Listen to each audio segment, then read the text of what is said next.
Saludos, hermano, yo le bendiga a todos. Gracias a Dios por esta nueva oportunidad que nos concede de estar nuevamente a través de este medio compartiendo esta nueva clase.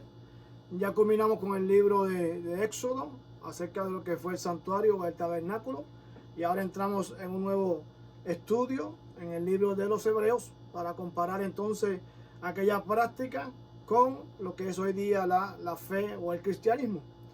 Y en este video no vamos a entrar de lleno a los capítulos, no voy a entrar al capítulo 1, sino que vamos a entrar a lo que es la introducción a este libro. Vamos a hablar del autor, de la fecha, de varios puntos que quiero que ustedes tengan en presente antes de comenzar a estudiar este libro, que va a ser de gran bendición. Hay mucha escritura profunda, mucha comparación de la persona de Cristo con los ángeles. Solamente voy a introducir para luego de lleno entonces entraremos en el video siguiente a lo que es el capítulo 1. En la pizarra tengo la introducción de lo que vamos a estar hablando en este video. Vamos a estar hablando acerca de lo que es o de quién es el autor. Vamos a hablar de la fecha y lugar. Vamos a hablar del propósito del libro. Vamos a hablar entonces del contenido. Hablaremos entonces de la aplicación personal hacia nosotros. Hablaremos de Cristo revelado. Hablaremos de la acción del Espíritu Santo. Y hay una palabra que sobresalta en este libro de Hebreos, y es la palabra mejor. Vamos entonces de lleno a entrar a este tipo de información. Y como dije, que sea de gran bendición a su vida. Comenzamos entonces hablando de quién es el autor de este libro.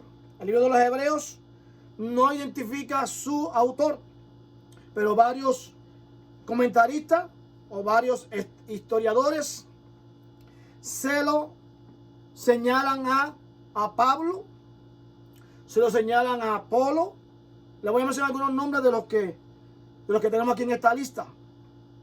Dice que Clemente de Alejandría señala, que es el primero que habla de este libro, se lo señala al apóstol Pablo. Dice que Pablo lo escribió y que Lucas lo tradujo al idioma griego. Tertuliano, cerca del año 200 después de Cristo, dice que el escritor de este libro es Bernabé. Martín Lutero es otro comentarista que le dedica el libro, o dice que el libro fue escrito por Apolo, que fue uno de los ayudantes del apóstol Pablo.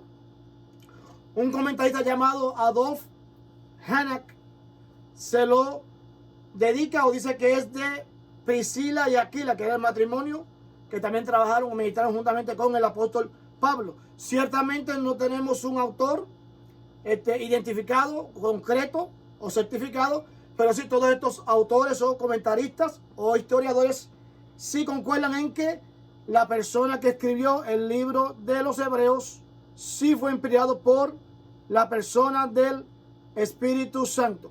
Se desconoce quién es el autor humano, pero la inspiración es por parte del Espíritu Santo, es sumamente evidente.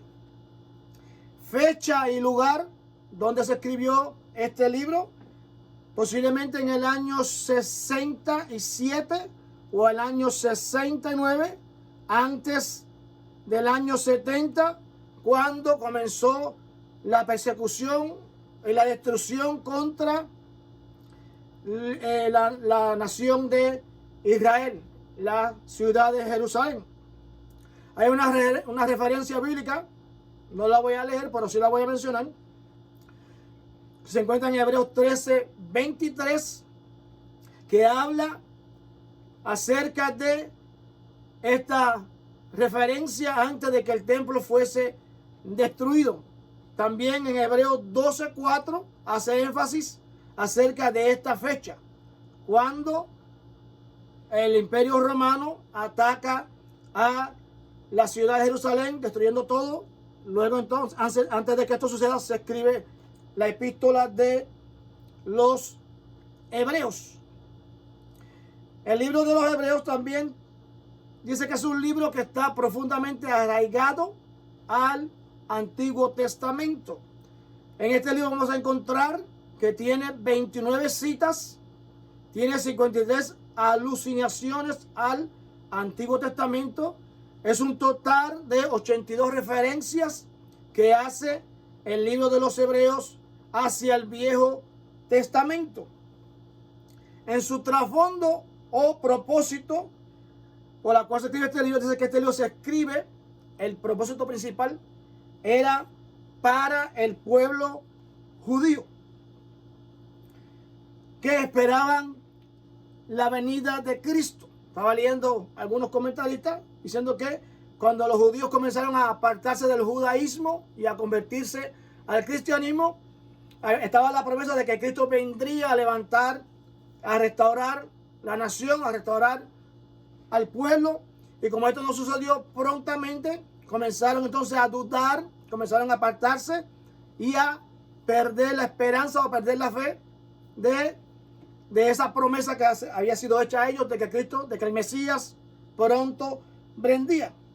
Y el autor de este libro tiene un conocimiento bastante profundo de lo que es la costumbre o lo que era la creencia o lo que eran las prácticas del pueblo judío. Y comienza entonces a exhortar primeramente al pueblo judío, pero también al pueblo gentil y luego entonces a la iglesia acerca de lo que estaba en el viejo pacto, se cumple ahora en el nuevo pacto.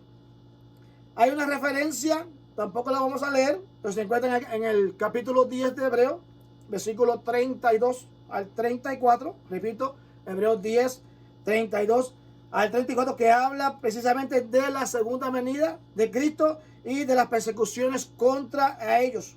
Cuando entremos de lleno en este libro, comenzaremos entonces a desarrollar este tema. El contenido de este libro, como dije, una de las palabras que sobresalta es la palabra mejor, y voy a hacer algunos énfasis o comparaciones que hace el autor acerca de la persona de Jesucristo con lo que fue los profetas o lo que fueron los reyes o lo que fue el ministerio de Aarón, los sacerdotes. Voy a mencionar algunos de ellos. Como dije, no voy a leer los textos, pero sí voy a mencionarlos. Dice la superioridad de la persona de Jesucristo. Dice en el capítulo 1, versículo 1 al 3, dice Jesús mejor que los profetas. Versículo 4 de ese mismo capítulo 1 dice Jesús mejor que los ángeles. Jesús mejor que Moisés. Capítulo 3, versículo 1. Jesús mejor que Josué, capítulo 4, versículo 1 al 13. Jesús mejor que Aarón, capítulo 4, versículo 14 en adelante. Ahora hablamos entonces de la superioridad del ministerio de Jesús. Ya mencioné la superioridad como persona, ahora la superioridad como ministro. Jesús mejor que Aarón. Acuérdense, Aarón fue el sumo sacerdote. Cristo es el sumo sacerdote para siempre. El sacerdocio de Melquisedec, lo menciona en el capítulo 7. Compara a Cristo con Melquisedec, no según el orden de Aarón, sino el orden de Melquisedec. También menciona la superioridad del camino de la fe. Capítulo 10, versículo 19. Se llamado a la completa certeza de la fe.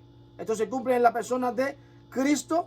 Llamado a la firmeza en fe. Capítulo 10, versículo 19. Resistir en la fe. Capítulo 12, versículo 1 al 29. Resistencia de Jesús. En ese mismo capítulo 12, versículo 4. Valor de su disciplina. Capítulo 12, versículo 5. Amonestación para que amemos el amor en la esfera social. Capítulo 13, versículo 1 al 6. El amor en la esfera religiosa. Capítulo 13, versículo 7.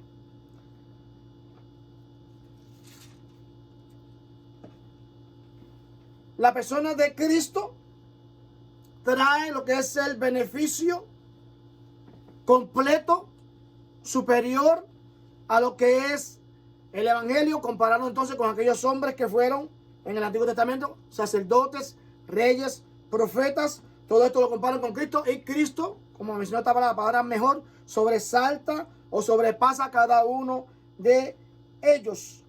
El punto culminante de esta epístola es la presentación del ministerio del Señor como sumo sacerdote, no según el orden de Aarón, sino el orden de Melquisedec. Cristo no tuvo predecesores, ni tampoco tiene sucesores en el sacerdocio. Dice que recibió el oficio de sumo sacerdote por el directo llamado de Dios y no por herencia. Y esto se va a desarrollar en el capítulo 5, versículo 5 al versículo 6. En comparación entonces con lo que fue el sacerdocio de Aarón y su descendencia, dice que la mayoría de los beneficios del judaísmo tienen que ver con las cosas terrenales. Voy a mencionarlas. Un tabernáculo o un templo terrenal. Un sacerdocio humano. Sacrificios y un pacto que prometía prosperidad en ese mundo, a la nación de Israel. El capítulo 11 ofrece la lista de aquellos hombres que vivieron en lo que llamamos o conocemos o debemos practicar o tener la fe. Se le llamó héroes de la fe en el capítulo 11. Se le llamó héroes de la fe a los del Antiguo Testamento, desde los versículos 4 al versículo 35, y habla de las grandes victorias logradas a través de ellos en una vida de fe.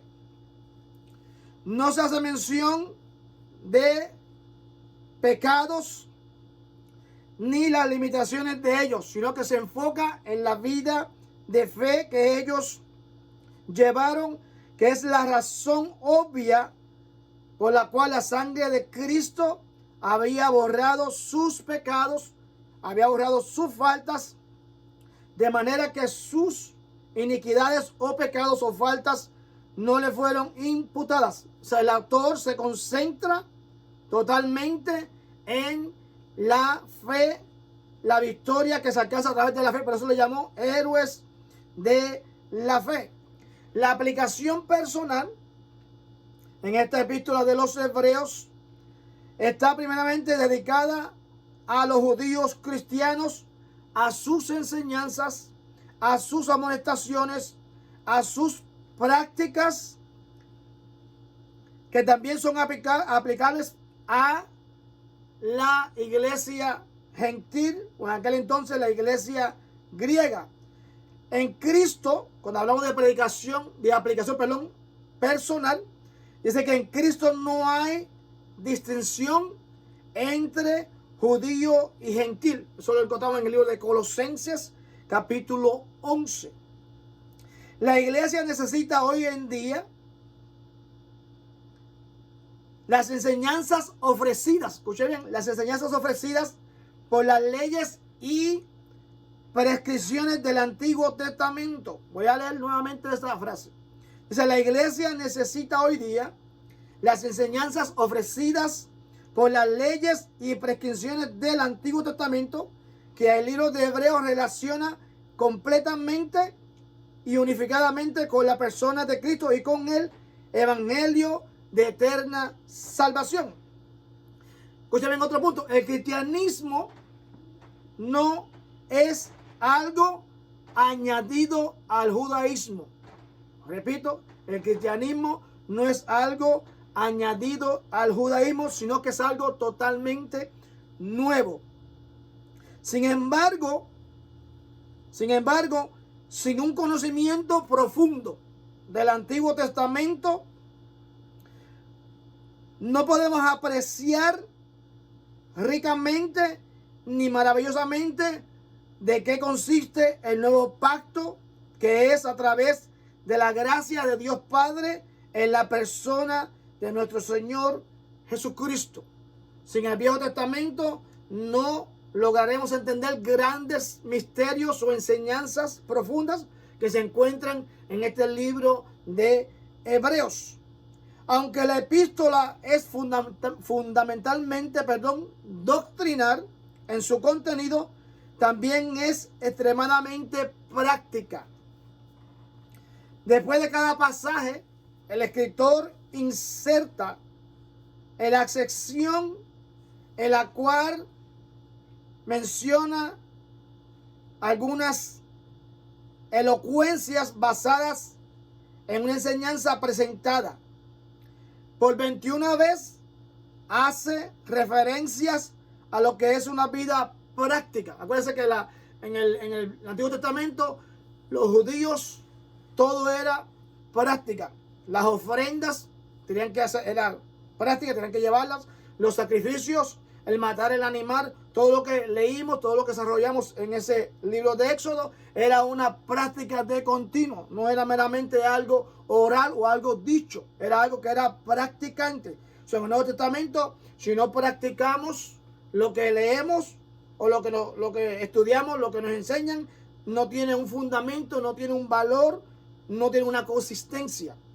Venimos a tener prácticamente una vida llena de fracasos o una vida llena de derrotas. La fe hay que practicarla. Es la exhortación que nos hace el autor en este libro de Hebreos, dedicado a lo que son los héroes de la fe. El Cristo revelado en esta epístola dice que Cristo en la epístola de los Hebreos se describe por completo en toda la carta. Es un esfuerzo por mantener a los lectores apartados de la apostasía. Estamos viviendo actualmente de los tiempos de la apostasía. Nos estamos apartando, mucha gente se está apartando de lo que es la verdadera fe y está entrando en lo que es la apostasía. El autor hace énfasis en la superioridad de Cristo frente a todo lo que precedió en el Antiguo Testamento. Solamente la persona que ha leído o que ha escudriñado el Antiguo Testamento puede entender lo que el libro de Hebreos quiere enseñarnos, porque repito, está comparando la persona de Jesucristo con los grandes héroes de aquel entonces. No hay ningún otro libro con tanto detalle como este libro de Hebreos acerca de la persona de Jesucristo. Enseña o señala la importancia y el ministerio del Cristo preencarnado. Cristo se hizo carne, sufrió, venció, murió, se levantó de los muertos y está a la diestra de el Padre.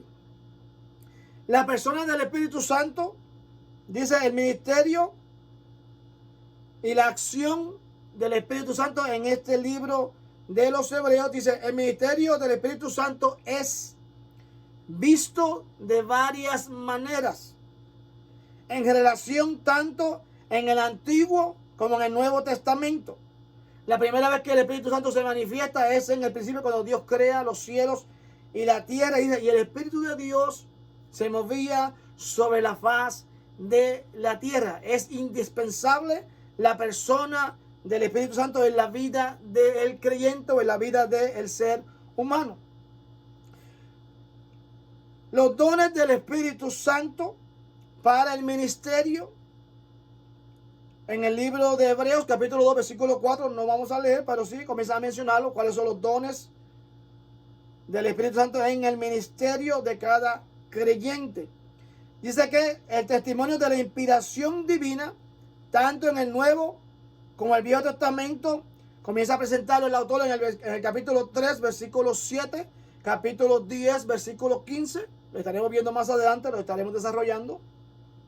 Dice que la descripción de la experiencia de cada creyente o de los creyentes, en el capítulo 6, versículo 4, encontraremos entonces la experiencia de los creyentes con la persona del Espíritu Santo. la interpretación de la verdad espiritual. Lo encontraremos entonces también en el capítulo 9, versículo 8. Y el ministerio del Cristo preencarnado también lo encontraremos en este capítulo 9, versículo 14. La asistencia al ministerio de Jesús, también en el capítulo 9. Y el espíritu insultado por la apostasía, lo encontramos también en el capítulo 10, versículo 29. Cuando comencemos a estudiar el capítulo 1, quiero darle algunos detalles, un adelanto de lo que estaremos cubriendo en este capítulo 1, en el próximo video. Vamos a titular este capítulo 1, un Salvador superior, o el Salvador superior. Estaremos hablando quién habla en este capítulo 1, qué está diciendo, a quién se lo está diciendo, en qué tiempo está hablando y por quién nos está hablando. Estaremos viendo también una septuple. Septuple se refiere al número 7. Una septuple de la descripción de la gloria del Hijo de Dios. Repito, una septuple de la descripción de la gloria del Hijo de Dios. Hay 7 características que describen al Hijo de Dios en este capítulo 1. Estaremos también viendo una comparación del Hijo de Dios Jesucristo con los ángeles. ¿Qué dice el autor de la persona de Cristo? ¿Qué dice el autor acerca de los ángeles? ¿Quiénes son los ángeles? ¿Cuál es su ministerio? Desde el comienzo de la creación hasta el tiempo presente. Estaremos también hablando de lo importante que es entender la superioridad de Cristo. Repito, lo importante que es entender la superioridad de Cristo con los ángeles, aprobándolo por la Escritura. También estaremos hablando de los ángeles, cómo fueron los ángeles en el Antiguo Testamento. Mencionaremos algunos de los salmos. Por ejemplo, el Salmo 2 lo estaremos mencionando, que habla de los ángeles y habla de la persona de Cristo. También el libro de Samuel menciona cierto ministerio de los ángeles, capítulo 7, versículo 14. Estaremos viendo cuán importante es el término hijo. Mi hijo eres tú, refiriéndose totalmente a la persona de Cristo y hablando también acerca de los ángeles. Aunque los ángeles se les llamó también hijos de Dios, pero hay una gran diferencia en el término, en la palabra mi hijo eres tú. También el libro de Deuteronomio, en el capítulo 32, habla de los ángeles, cómo ministraron en el tiempo de Israel, aún en el tiempo donde estaba Moisés frente de la nación de Israel, la meditación de los ángeles. Luego entonces compara nuevamente con la persona de Cristo en el Salmo 104, versículo 4. Estaremos también hablando de lo que es el término primogénito. Cheven, para que vaya leyendo ese capítulo 1 y vaya tomando estas notas que estoy dando para desarrollarlas en el próximo video. ¿Qué es el término primogénito? Lo que encierra su significado y cómo se le aplica a la persona de Jesucristo. Estaremos hablando de la adoración de los ángeles a la persona de Jesucristo. No Cristo como ángel, sino la adoración de los ángeles a la persona de Cristo. Estaremos hablando de la administración, o los ángeles se llaman ministros de Dios. Describe también el autor en este capítulo 1 a los ángeles. Estaremos hablando entonces de quién se sentó en el trono a la diestra de Dios Padre y por qué. Y cómo Dios Padre describe al Hijo. ¿Qué es lo que es el Padre? Dios Padre, ¿qué es lo que dice acerca del Dios Hijo? También estaremos hablando de de quién no se ha sentado o quienes no se han sentado todavía en ningún trono, sino que todavía están trabajando o están todavía ministrando al servicio, a quien Dios le da el derecho así sentarse en su trono. Y para terminar, hablaremos también de los herederos de la salvación. Dios te bendiga. Espero que esta introducción te sea de grande bendición. Lea ese capítulo 1, tome notas, detalles, y estaremos Dios mediante la semana entrante en el próximo video con el capítulo 1 del libro de Hebreos. Bendiciones. Hasta luego.